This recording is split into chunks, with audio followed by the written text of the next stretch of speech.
Speaking of girl-watching things, you know that our first bachelor astronaut is on his way to the moon? Is it Swigert? Yes. Yeah. First bachelor. He's the kind they say has a girl in every port. And here we see Dick Cavett, who was also in our previous movie of Forrest Gump, and he actually acted with Tom Hanks in that film. And so there's a lot of crossover between these two movies that are only a year or so apart. The Apollo 13 spacecraft has lost all electrical power, and astronauts Jim Lovell, Fred Hayes, and Jack Swigert are making their way through the tunnel. I think Guy went to Cronkite all the time too, but again, he was the one that most people enjoyed in that because they felt assured, you know. Mm-hmm. And I think, level of trust. Like me and like many people that grew up with me, we watched them on You Are There, having gone through all the experiences in history. Right. And that, and he was assuring, okay? Yeah. All right, we want to switch control to the Courteous now. Roger that. Again, they're trying to act blind because they don't know what the problem is to giving them the thrust. It's a venting of the oxygen tank still. And it's only by a very narrow margin that we're going to get Lovell, Hayes, and Swigert back alive. And the book indicated she tuned into that station because she wanted to have the better feel for what was going on. Mm. She didn't want to sugarcoat it. Mm. At least that's what the book says, so. Lunar module now in control.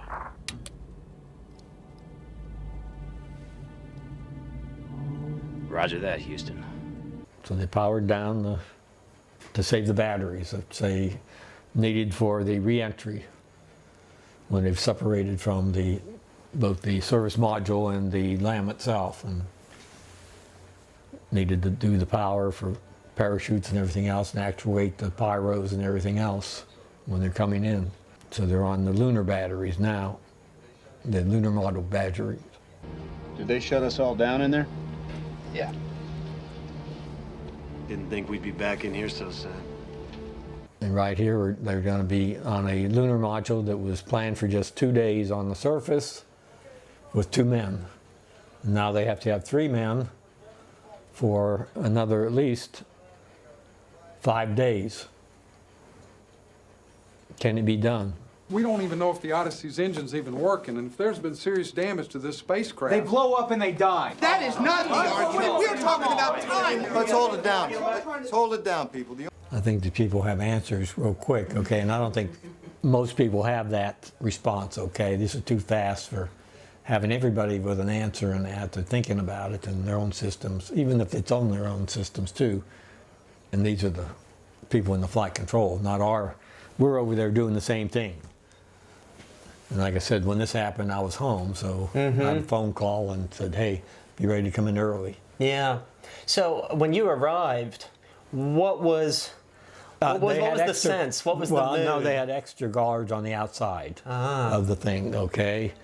And so you have the badge and everything, you know, traditionally anyhow. But and parking lot was filled, okay, with people where we were at and that, and getting up there through other, you know, they added more guards to the buildings and everything too, so they had to control the whole situation. So when we, in our room too, and you know, they didn't want extra visitors and everything else like that, okay, so only people that were on the list and that, and the bosses made up the list of who extra could come in and stuff like that too, so, and because they didn't want any of this, like people there saying, oh, this and this and this. No, we got to get the people that know about the systems and can do something right if needed to. Well, the only engine we've got with enough power for a direct aboard is the SPS on the service module. What Lovell has told us, it could have been damaged in an explosion, so let's consider that engine dead. Were people as agitated as some of the actors are portraying? Were like people yelling, screaming, fighting about? In this room, we had and the book talks about Don Arabian was the boss in that room. He controlled that room, okay? And he'll yell at everybody, okay? Shut up and everything out, and they did. He had prime control of that. So would have none of that with, anytime there was activity, he'd calm it down and everything. So same thing that Crampton is too, and these other controllers too that took over from him too. I mean, they had command of that room, and they knew it, and because they grew up through with them and that on all the missions and everything else and stuff. So you have to have that. And he knew who to go to in that, of who on each staff and everything else. But no, but people were working on that and busy at the desk. We were busy doing calculations on, or that if we're going to have a certain profile there, what are the healing pressures going to be and that going to look like in that before, they did it. Can we do it that way? Do we know? And we have to go back to the people who knew the test firings we had out in the test facilities and of those engines. Did we ever have those? How many? What type of problems we might have with not only the engine, but the system of pressurizing and everything else. So you're telling me you can only give our guys 45 hours? How much coffee and cigarettes did you all go through during that time? I think you'll see the big ashtrays here, big round ashtrays here, because this was a smoke-filled room. I have no doubt. These are, and everybody, again, Camels was, I think, the prime cigarette. I don't ever know that there was a fire or anything. We had a lot of paper. I mean, it was all paper I was going to say, I'm surprised. And we had the ashtrays on the paper, on the desk too, and that, but... Singe marks on some of the paper. Yeah, well, there probably were, but I never, remembered a fire or anything else like that. So there's fire extinguishers in the halls and that too, but no, that was a smoke-filled room and that. I want this mark all the way back to Earth with time to spare. We never lost an American in space. We're sure as hell not going to lose one on my watch. Failure is not an option. We went to, calculate this and this because we knew they're going to swing around. We knew they're going to have to have burns. We did some abort similar to what that was, okay? You lose your vehicle and have to come back going out. And therefore you have to use a lunar system in that. It's almost like here, they kind of said, now what are we going to do? No, we practiced and they practiced, okay? Because you went up through some scenarios of that. If you have a failure, now what do you do? So that everybody in the different systems could contribute and say, hey, if that happens, don't count on me this way, okay? It's different, and can we make it back in that? Because the prime thing was get back, okay, safely. Glad you're here. You know what's going on? John's brought me up to speed. What do we have left in the batteries? You don't really know. We gotta get started on some shortcuts for power up. Yeah. And again, I would have expected, again, he's trying to roll off his mind, what do I need to do to back up? And people were feeding them too, saying, hey, we need to get those simulators up to, if we're gonna have different procedures, we need to have the backup crew and that go through, sit there and try the procedures and that to make sure those are the accurate procedures we want to give them. I would have thought he would already been contacted, okay, as soon as there was a problem. But again, they themselves cannot go 24 hours either. So they have to have downtime too scheduled for the backup crew. If it's a normal mission and they have it already scheduled, so. Listen, they gave us too much Delta V. They had us burned too long. At this rate, we're gonna skip right out of the atmosphere and we're never gonna get back. Again, right? Push you off course, and the astronauts don't want to hear about being pushed off course, okay? They want to return now. All right, there's 1,000 things that have to happen in order. We are on number 8. You're talking about number 692.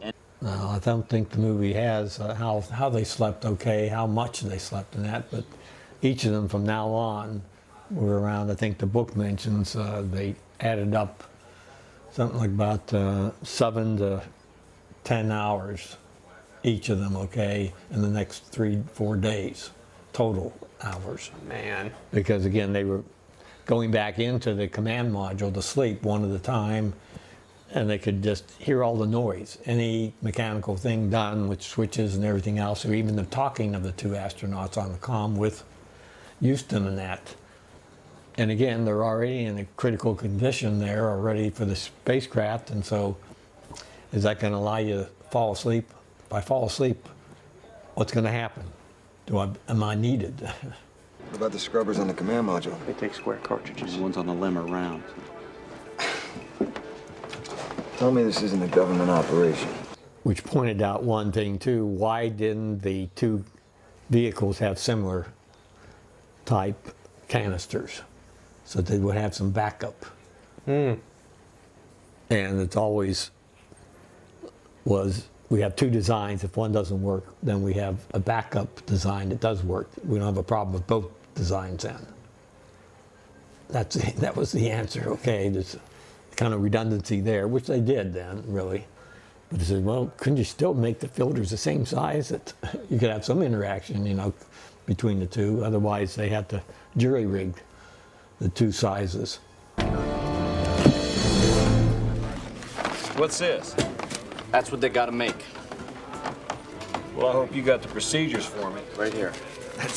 There's a point they made there was, hey, you can only use things that's already available in the spacecraft that they have, the astronauts have. You can't build it out of anything else. So, and I thought, yeah, I wonder who, you know, they must have thought about that before in some other simulation or something like that and say, hey, you don't build kludges, you know, out of things you can't get to. We have no number 2 tape here, okay? You may have it in your, down there in the flight control room or something, but you can only use stuff that's in the cockpit itself because the astronauts only have that material to work from. And that's why they were using their flexi things with the writings on them and that to form this thing up and tape it up into a container there for the and they kept a filters and that. Very tight inventory on the things that were going they have to. It's weight. Again, everything's weight. And you're not going to have something aboard, and that's why you hear the complaints on different flights about what they carried as astronauts up there. Some artifacts and that they special one, golf balls and other things like that. That was weight. Right. And that was not allowed because, again, what you're detracting from is the moon rocks you're going to bring back. You can see how he feels about this. I am sick and tired of the entire Western world knowing how my kidneys are functioning. It seemed the background story may be that Lovell pulled his off because he didn't want Fred Hayes to have to wear his and that with his sickness and that. And, you know, that there's too much watching us and everything else and macromanaging our body functions when we're, you know, and... so it perhaps wasn't an issue of defiance, but... one of, hey, I'm going for with the crew, yes, right, yeah. But like I said, it also, again, when they did that, then they could shut them down and save the electrical end for that. It's a great point. Houston, what's the story with this burn? We're trying to hash something out down here, Aquarius. Stand by. Well, now look, Houston, all we need to hold attitude is one fixed point in space. Now, this is something that the guidance and control people would already know about. Where is the moon's location? Where is the Earth's location? And how to use them and everything else like that. But the crew says that down to the ground. They say, oh, by the way, we could do, that's already known. If you're flying the spacecraft and that, you already know where these bodies are and that to be used as references and everything else. You already have your sheets of paper and everything else. So the filmmakers put the shoe on the other foot. So they kind of, I think they tended to say, well, Tom came up with the idea, but I mean, Lovell did, but again, all pilots do that anyhow too. They know it too, but. You up to this, Fredo? I'm with you. Standing by for corridor control burn. Okay, Jim. So he had a urinary tract infection, and he was fighting that, Hayes. With the temperature, I guess he had infection. Where is it? Up in the car. Bring it down, Fredo. Get the nose down. Okay, I got it. A little farther, Ease your tight. The scene that we see playing out here right now, Jim Lovell has said in the years since this movie came out that this scene in particular is quite dramatically embellished because he said there was never a moment where we were yelling at each other or that we lost our tempers because they were also laser focused on what they had to do. And this is just there's to too add many other, drama and there's too many other things to think about, and they, as pilots, they know that because they were individual pilots in planes and that by themselves, and they had to do things, and they've already worked with the people down below too on on the backup missions and everything else like that, and they know what the crew could, I mean, the people on the ground could do in that and had to do. A little more. Come on, That's baby. it. Hold it. Come on. Hold it. Damn it. 6, Back. That's it. Hold it. Steady. Steady. 9. Shut down. So this is one of the more suspenseful moments in the film, but you were saying earlier that there were actually 4 burns, not just this Four engine big burn, main engine climactic burns, one. yes, right. Okay. The one was the normal one going out to put them on a course to the moon itself.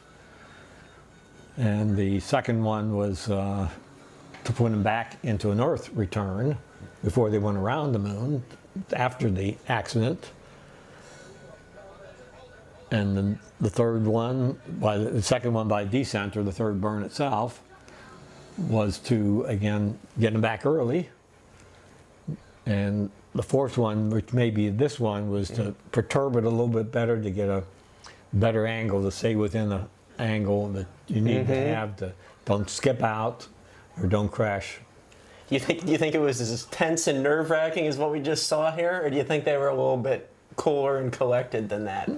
I think they're cool and collected because they do it, okay? That's what you're doing. It's procedures, and you're doing everything else, and you're doing it. And you're trying to look at various gauges and everything else, and hoping the engine keeps firing and that for the length of time. It certainly works cinematically. Because they know how long they have to go to get to where they want to go, and for a long burn like that, to bring them back earlier in that. But even for a short burn too, you want to be more precise, because that's what you're doing, is trying to be more precise in the window there to come in. And particularly if they're using the moon and the Earth as references in that. Look, I know this sequence works, John. The sequence looks good. We're just over budget on the amperage. We have never done this before, but now come up with the procedures. Emergencies show the best of the art of improvisation. Right.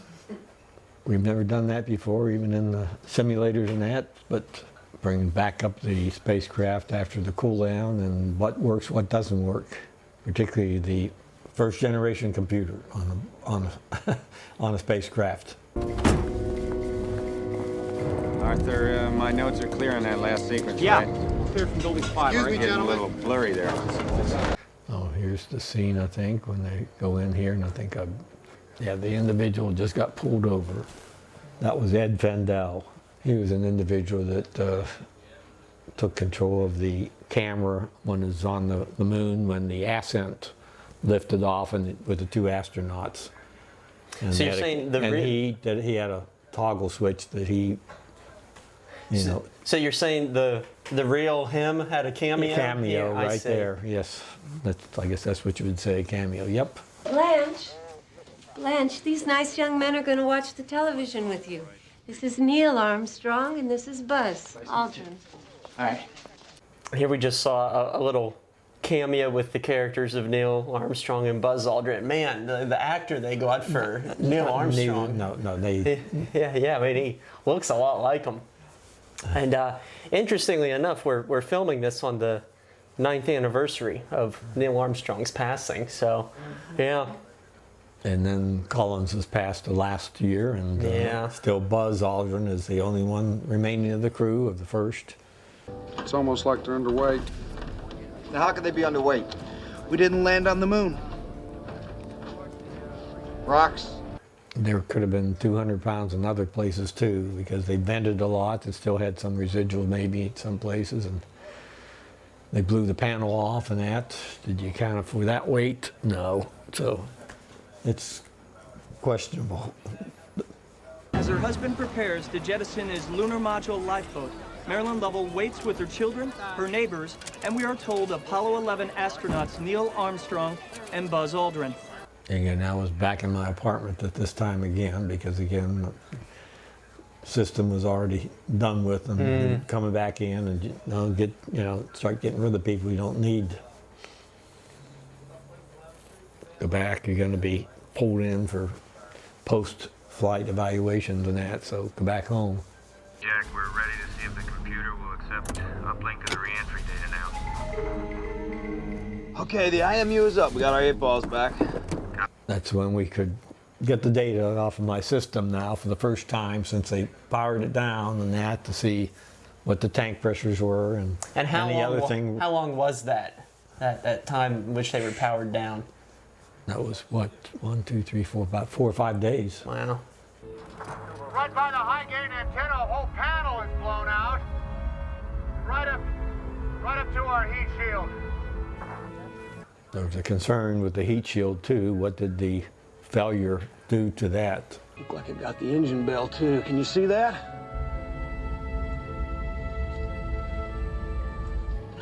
Oh man, that's incredible.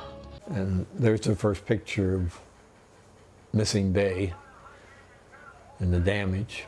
He mentions it may have gotten an engine bell, but I don't see anything in the pictures they show in the Apollo records and that of whether or not that nozzle was. But again, the big question was whether or not it was structurally sound for them to burn that engine. In fact, the extreme cold could have split it wide open. Worst of all, if the pyrotechnics that control the parachutes have been damaged, the chutes may not open at all. There's Ron Howard's dad as the priest. The priest. Perhaps never in human history has the entire world been united by such a global drama. In New York City, thousands of people have gathered to watch updates of the mission in Times Square. No, I didn't go to the gather. I just was home. Expected to come in, later on to be post-flight analysis and everything else.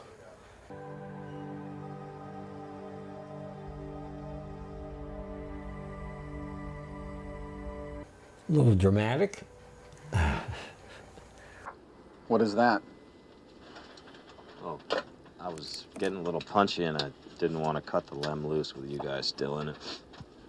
It was back to the first landing on the moon and Aldrin picking the one switch for the ascent engine, and he knocked the toggle off, and they had to use eventually a pen and that, so yeah. Flight 966, 406.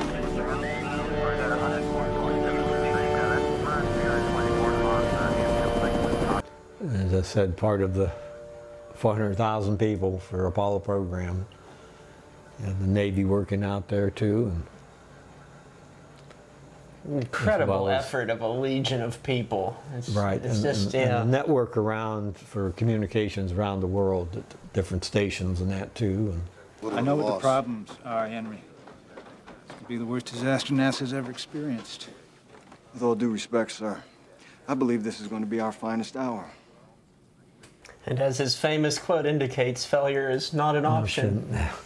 Which I've seen on everything from t-shirts to coffee mugs now, when you go visit the Smithsonian.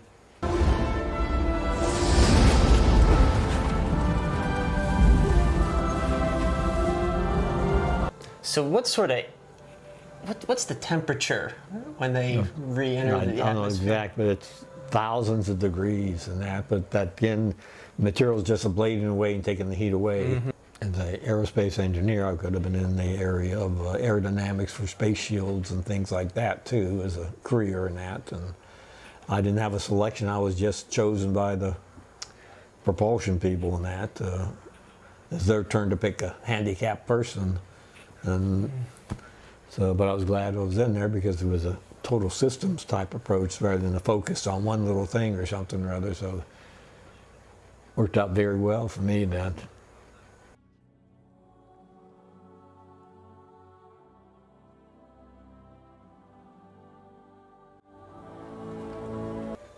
And we have a background choir.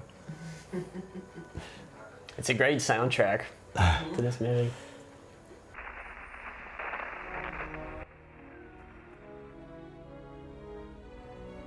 Hello, Houston. This is Odyssey. It's good to see you again. So, what did you feel when you saw those chutes blossoming open? I felt that was it, okay? They didn't have to even splash down, it was over, okay? And got to get ready for the, do things and that to get back in. And I was scheduled to come back in the next day and that, so. Little time for rest or celebration, huh? Well, that was, didn't have to splash down, it was there, they were back, okay? So I guess I was, confident with the Navy because the Navy was out there to be able to, so they got to the right spot and that they didn't overshoot or anything. So, you figure they're going to make it. So you got to, your job is tomorrow then.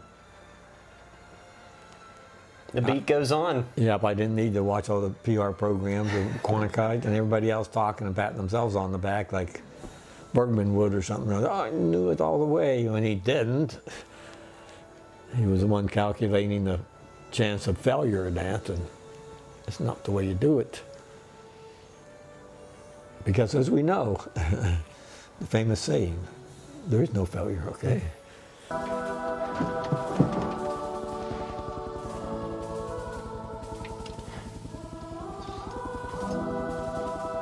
And it's still amazing that we got there and back again the many times we did and were able to do it.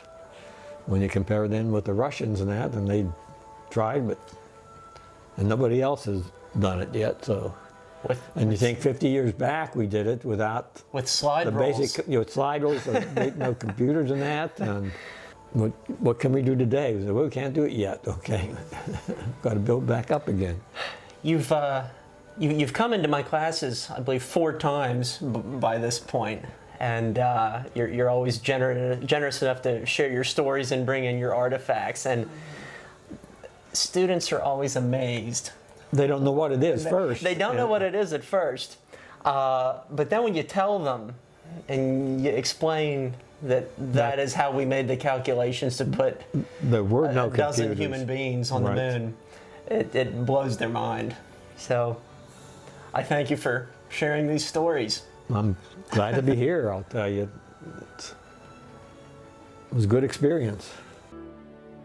And as for me, the 7 extraordinary days of Apollo 13 were my last in space.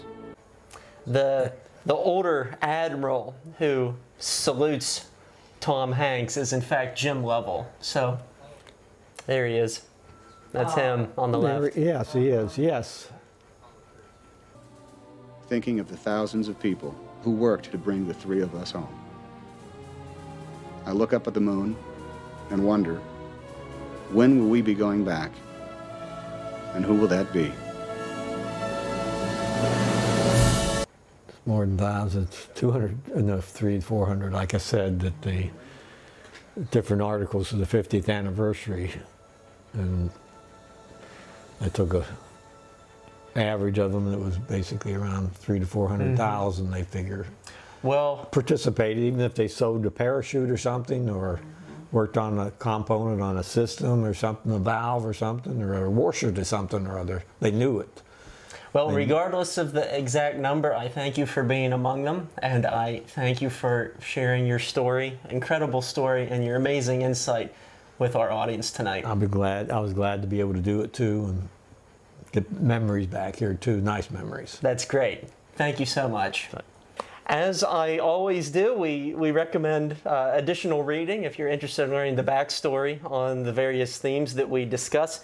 And one of my favorite books about the Apollo program is called Moon Dust. And it offers this kind of a historical meditation and reflection on the memory of the astronauts and how they coped with their celebrity after they got back, and the stories about Jim Lovell are in here too. So it's a great book. It's a little bit different. It's not your typical kind of a space tale, but really insightful nonetheless.